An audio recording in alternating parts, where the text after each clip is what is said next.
Excusez-moi pour ce petit inconvénient. Donc voilà, donc finalement, la symétrie minimale pour avoir un réseau orthorhombique, c'est 4.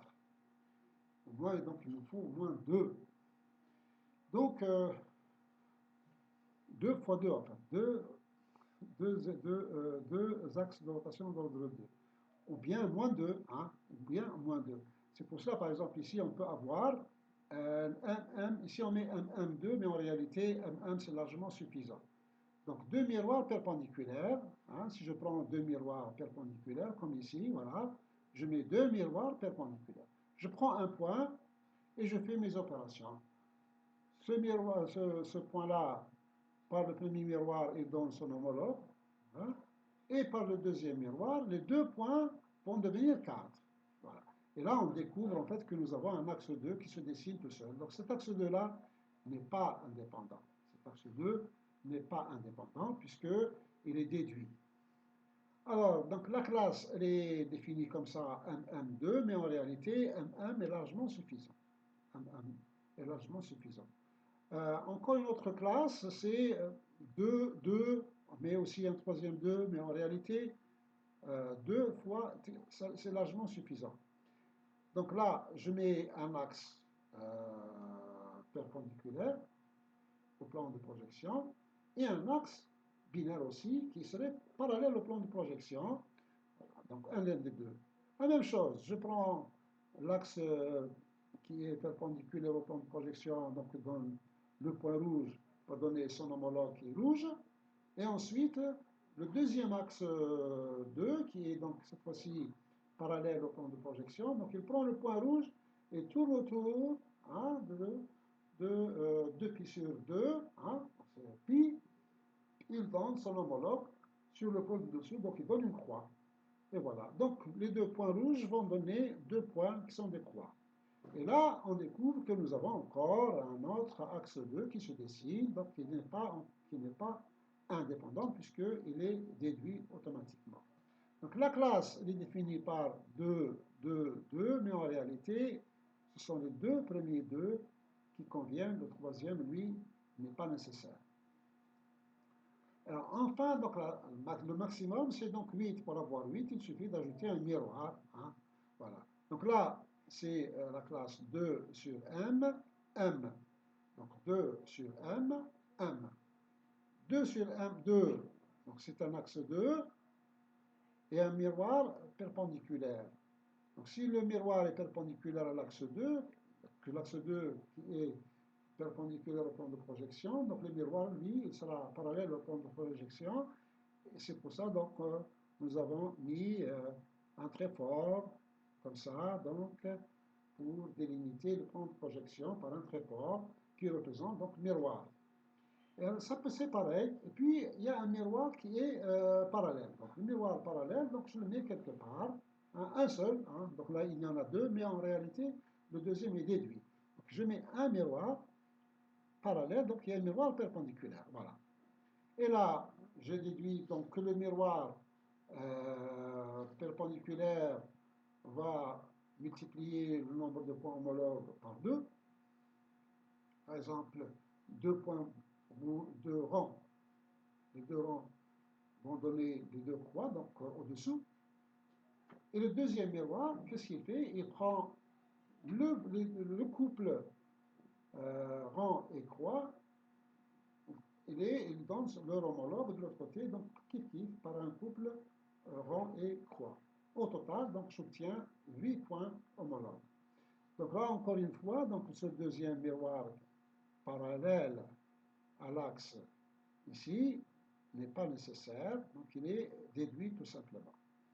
Donc voilà, finalement, donc pour le réseau orthorhombique, on découvre qu'en fait, nous avons seulement 3 classes de symétrie. Pour le réseau quadratique, ou on appelle aussi euh,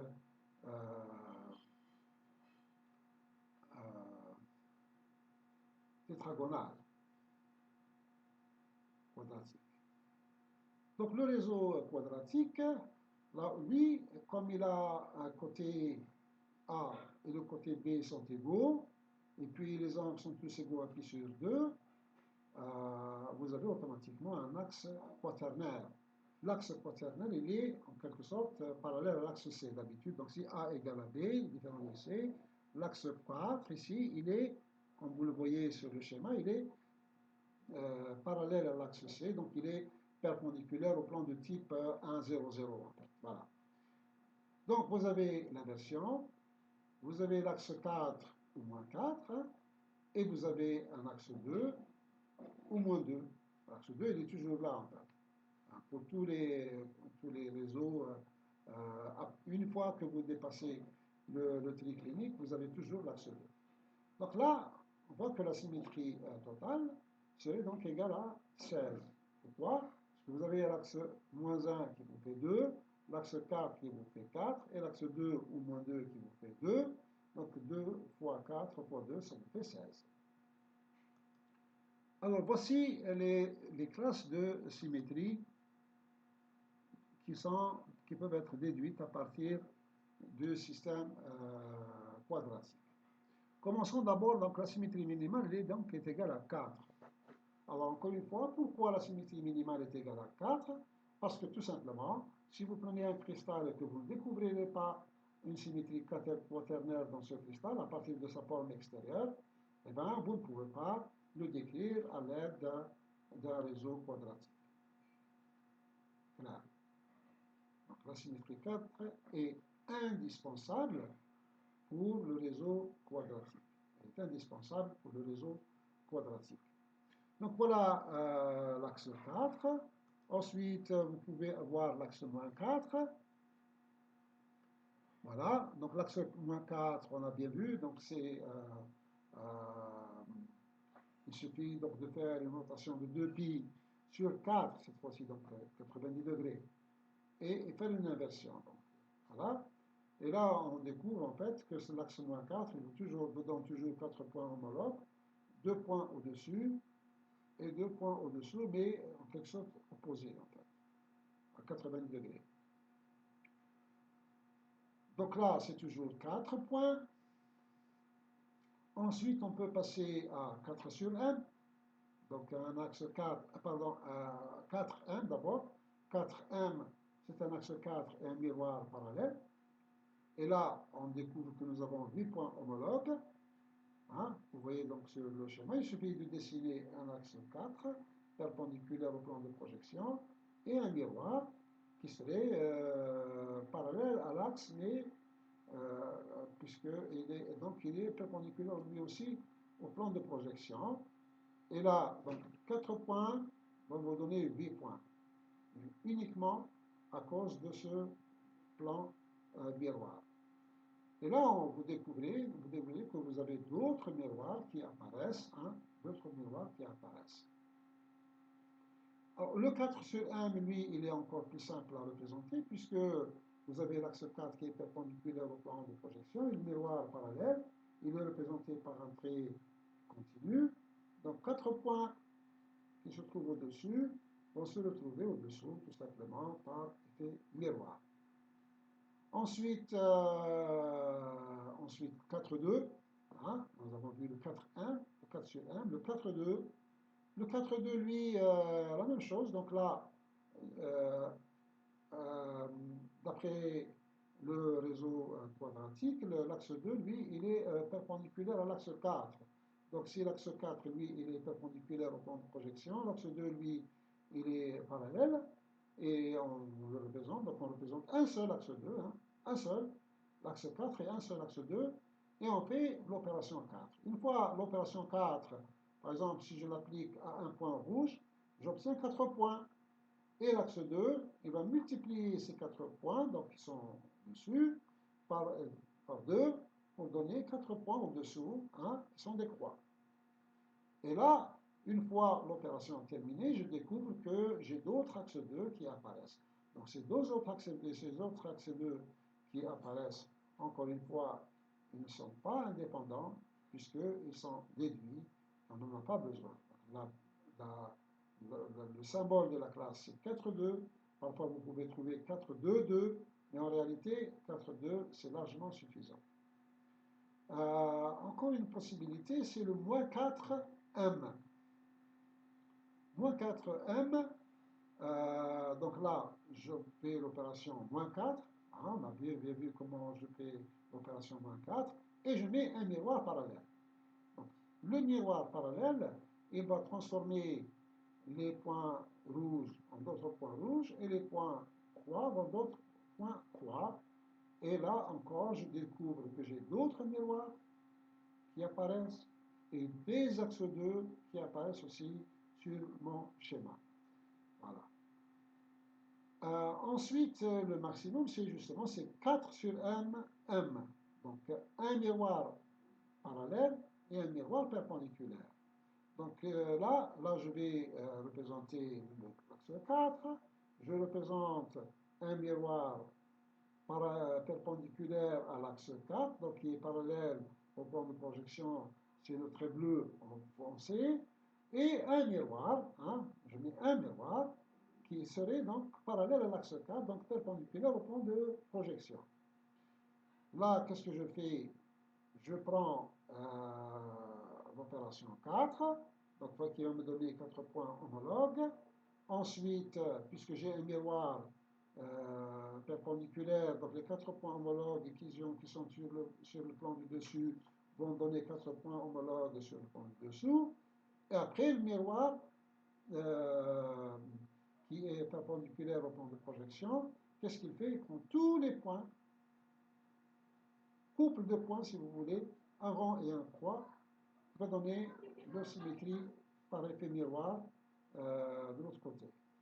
Donc au total, je déduis en fait que j'ai, on peut les compter, hein, 4 fois 2 fois 2, ça nous fait au total 16 points homologues. 16 points homologues, c'est le maximum. Je ne peux pas avoir plus que ça. Donc finalement je découvre qu'en fait que le réseau quadratique comprend 7, le réseau quadratique comprend 7 classes de symétrie. 7 classes de symétrie. On peut passer maintenant à les... voici sur ce slide comment on représente les 4 points homologues à partir de l'axe 4. Voilà, c'est tout simplement comme ça. Ensuite, le moins 4. Voilà, le moins 4 qui est passé au milieu. Voici, vous voyez comment je déduis les points homologues. Donc je fais une notation de 2π sur 4 autour de l'axe dans le sens inverse des aiguilles de la montre. Et j'inverse. Voilà, une croix va donner un rond. Et un rond va donner une croix. Et ainsi, donc, je déduis tous les points homologues. Ensuite, ici, j'ai le 4m. Voilà, je mets l'axe 4, je mets un miroir, je fais l'opération 4, voilà, qui me donne les 4 points homologues. Voilà, j'ai trouvé telle ligne.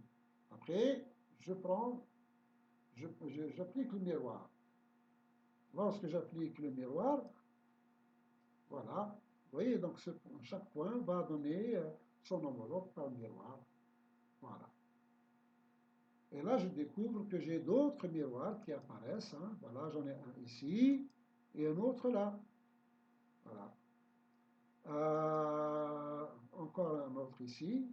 Voilà, donc ce sont les opérations, ce sont les miroirs qui ne sont pas indépendants en fait.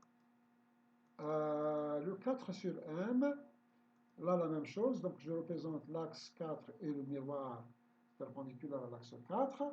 Et là, vous voyez, donc j'ai l'axe 4 va donner 4 points homologues, comme ça, donc ce sont les 4 cercles rouges. Et le miroir, il va tout simplement déduire par projection miroir, hein, et déduire en quelque sorte les homologues, 4 autres points homologues sur le plan du dessus. Le 4,2, le 4,2, donc là, la même chose. Donc je prends l'axe 4 et un axe 2. J'ai les 4 points homologues qui sont dus à l'axe 4. Et l'axe 2, maintenant, qu'est-ce qu'il fait? Il prend chaque point, il va trouver son homologue par rotation de 2π sur 2. comme ça, voilà, voilà. Vous voyez, donc chaque point va avoir son homologue, hein, 2 pi sur 2. Voilà. Donc finalement, donc j'ai toujours 8 points homologues. Et là, je découvre que j'ai d'autres axes d'A2 qui se dessinent. Ils sont là. Voilà. Donc les axes 2 que je viens de dessiner donc, en dernier, eh ben, ne sont pas indépendants. Voilà encore les autres. Le moins 4M, alors le moins 4M, la même chose, donc je vais représenter le miroir donc, parallèle, hein. Pardon, le miroir parallèle, donc là c'est le point de projection, hein. Donc l'axe moins 4 il est là, et le miroir parallèle il est là. Voilà. J'ai donc l'axe moins 4 et un miroir parallèle. Je fais l'opération moins 4, voilà l'opération moins 4, donc elle donne ça.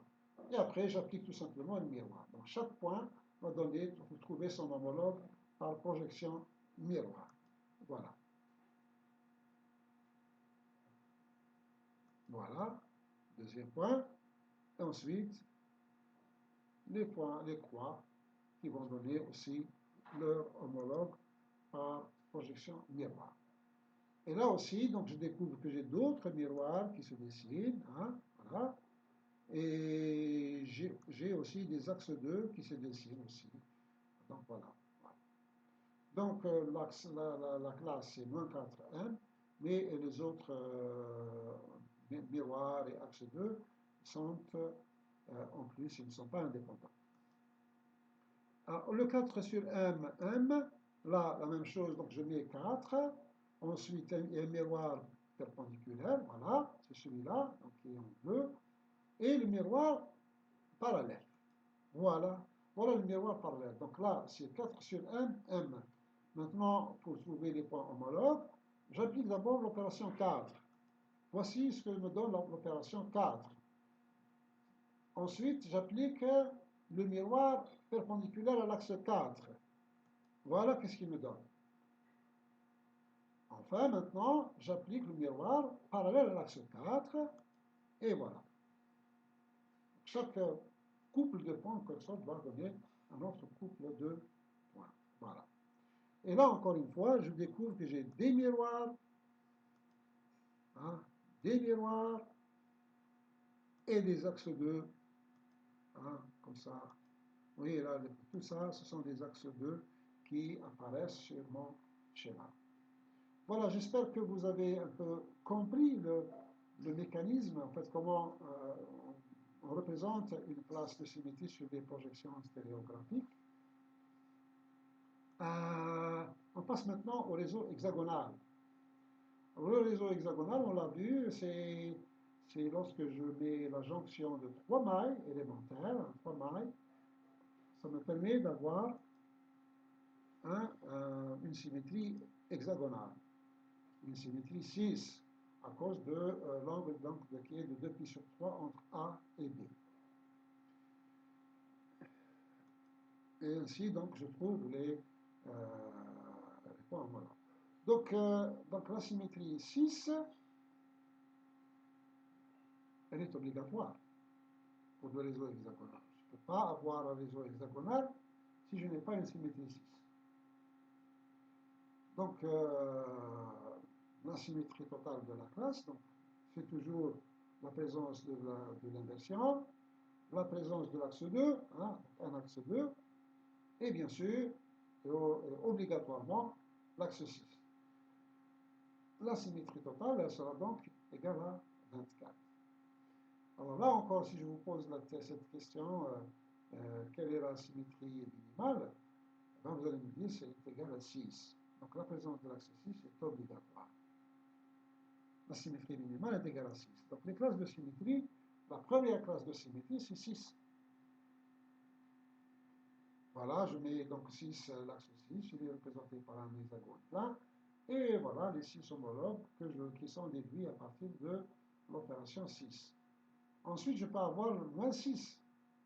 Le moins 6, lui, donc, on l'a vu comment il se représente, donc là, il donne aussi 6 points homologues. Le moins 6, lui, on voit bien qu'il est équivalent à un axe ternaire et un miroir perpendiculaire. C'est équivalent à un axe ternaire et un miroir perpendiculaire. Euh, Ensuite, vous avez le 6 sur M. Alors là, donc le 6 sur M, lui, c'est un axe 6 et un miroir perpendiculaire à l'axe 6. Donc il est parallèle au plan de projection. Et donc les 12 points, les 6 points pardon, vont donner 12 à cause de ce miroir. Ou bien le moins 6 sur M. Alors vous voyez donc que la classe elle est différente, mais vous avez toujours 12 points homologues. Sinon, c'est 6M. 6M, pareil, vous avez 12 points homologues, mais bien sûr, mais la classe elle est différente. Et enfin, vous avez le 6-2 aussi. Possibilité, donc 6-2, la même chose, vous avez 12 points homologues, mais la classe elle est différente. Et la classe maximale qu'on peut avoir, c'est 6 sur M, M. 6 sur M, M, eh bien, elle vous conduit à 24 points homologues. Et là aussi, donc, vous voyez, donc vous avez des miroirs, d'autres miroirs qui se dessinent. Donc, vous représentez un axe 6 et un miroir perpendiculaire et un autre miroir parallèle. Et lorsque vous appliquez l'opération 6 et le premier miroir parallèle, pardon, le premier miroir perpendiculaire à l'axe 6, déjà vous avez 12 points. Lorsque vous appliquez le deuxième miroir qui est parallèle à l'axe 6, les 12 points vont devenir 24. Donc finalement, là aussi, nous avons 7 classes de symétrie dans le réseau hexagonal. Si vous permettez maintenant, on va passer au réseau cubique. Alors, le réseau cubique, lui, dans le réseau cubique, nous avons beaucoup d'éléments de symétrie. Nous avons l'inversion, bien sûr, nous avons les axes 2, nous avons les axes 3 et nous avons les axes 4. Les axes 2, ils sont généralement parallèles aux rangées de type 1, 0. Hein. Les axes 3, ils sont parallèles aux rangées du type 1, 1, 1. Et les axes 4, eux, ils sont parallèles aux rangées du type 1, 0, 0. Donc ce sont les axes 4, ils sont perpendiculaires à toutes les faces. À toutes les faces du cube. Hein, les axes 4 sont perpendiculaires à toutes les faces du cube. Donc finalement, la symétrie totale dans un réseau cubique, elle est égale à 2 fois 2 fois 3 fois 4, qui fait en tout 48. La symétrie du contour est de 48. Alors ici, par contre, ce qui est partie spécifique à ce réseau cubique, c'est que lorsque vous prenez, par exemple, vous voulez représenter vos axes, vos projections stéréographiques parallèles à l'axe, par exemple, je ne sais pas, l'axe C, maintenant, eh bien, vous voyez que vous avez des axes ternaires qui ne sont pas perpendiculaires au plan de projection et qui ne sont pas parallèles au plan de projection. Vous voyez, donc lorsqu'on a l'habitude d'avoir soit des axes qui sont perpendiculaires, soit parallèles. Lorsqu'ils sont perpendiculaires, bon, effectivement, ils sont placés au centre, donc comme ça. Quand ils sont parallèles, ils coupent le cercle de projection en 2 points symétriques. Mais lorsqu'ils sont inclinés, eh bien, ils sont placés à l'intérieur. Ils sont placés à l'intérieur. Donc là, vous comprenez bien que si je mets, par exemple, un axe quaternaire perpendiculaire au plan de projection, je suis obligé de mettre 4 axes ternaires, à l'intérieur de la sphère, à l'intérieur des plans de projection, et donc parce qu'ils ne sont pas parallèles, ils ne sont pas perpendiculaires. Voilà ce que ça donne. voyez, donc si vous voulez, la classe minimale est 2, 3. Si je prends, par exemple, au lieu de mettre un axe 4, hein, qui est parallèle à l'axe C, hein, je peux mettre un axe 2 parce que s'il y a un axe 4, automatiquement, l'axe 2, il existe. Donc si je mets un axe 2 à la place de l'axe 4, eh bien, mais les axes ternaires, eux, sont toujours là.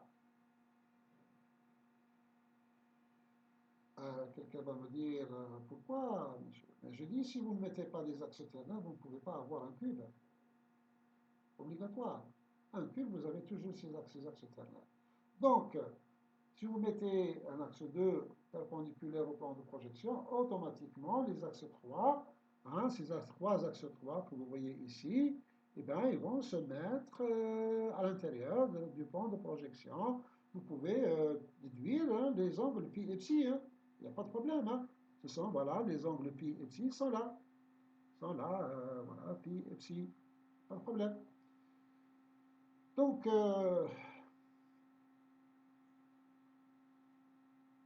pour dessiner les classes de symétrie du réseau cubique, on est obligé de passer par des schémas comme ça.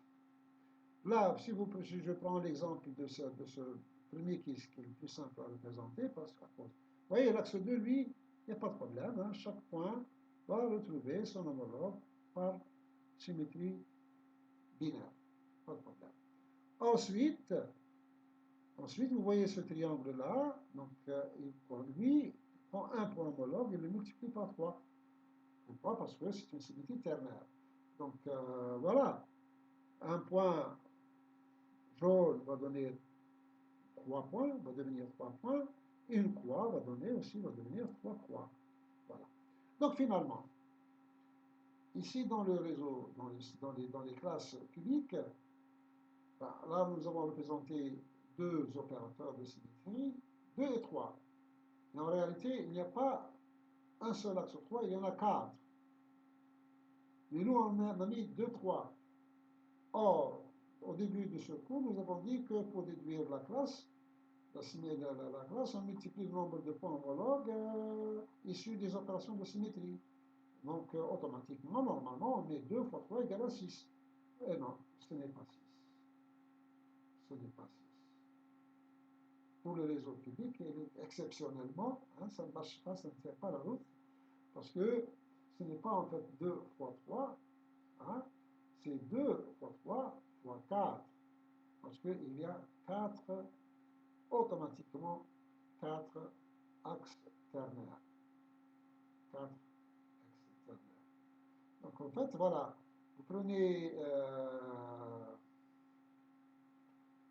vous avez la classe ici, 2, 3, elle vous conduit 3 fois 1, 2, 3, 4.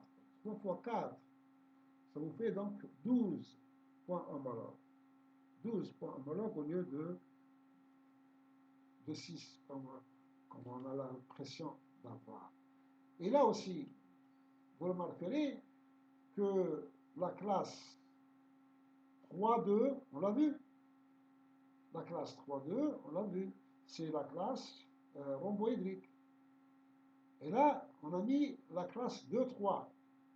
Vous comprenez donc bien que la classe 2,3, elle est différente de la classe 3,2. Ce n'est pas la même chose. 3,2, c'est rhomboèdre. Hein? 2,3, c'est cubique. 2,3, c'est cubique. Voilà. Alors, donc en règle générale, lorsque je vais représenter la classe d'un réseau donné, je commence déjà par l'axe de symétrie le plus important, en fait, celui qui est indispensable. Hein. Vous aviez bien vu que pour la symétrie 6, on commence par l'axe 6 ou moins 6. Pour la symétrie rhomboïdique, on commence toujours par l'axe 3 ou moins 3. Pour la symétrie quadratique, on commence toujours par 4 ou moins 4. Ici, le cubique, on met 2, 3. Bon. qu'est-ce que vous voulez. Bon, ensuite, ça devient un peu plus compliqué, parce que vous avez le 2 sur m moins 3, vous avez le moins 4, 3m, vous avez le 4, 3, 2, et puis enfin, vous avez le 4 sur m moins 3, 2 sur m. Alors là, qui vous fait, hein, vous pouvez compter ici, dans cette classe-là, vous pouvez compter le nombre de points homologues au total, vous en avez 48. Vous en avez 48.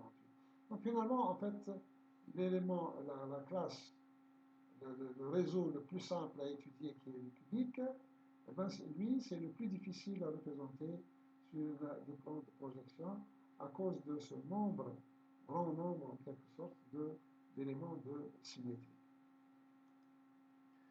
Voilà donc terminé cette partie du cours. Donc, je vous dis merci de votre attention et à la prochaine.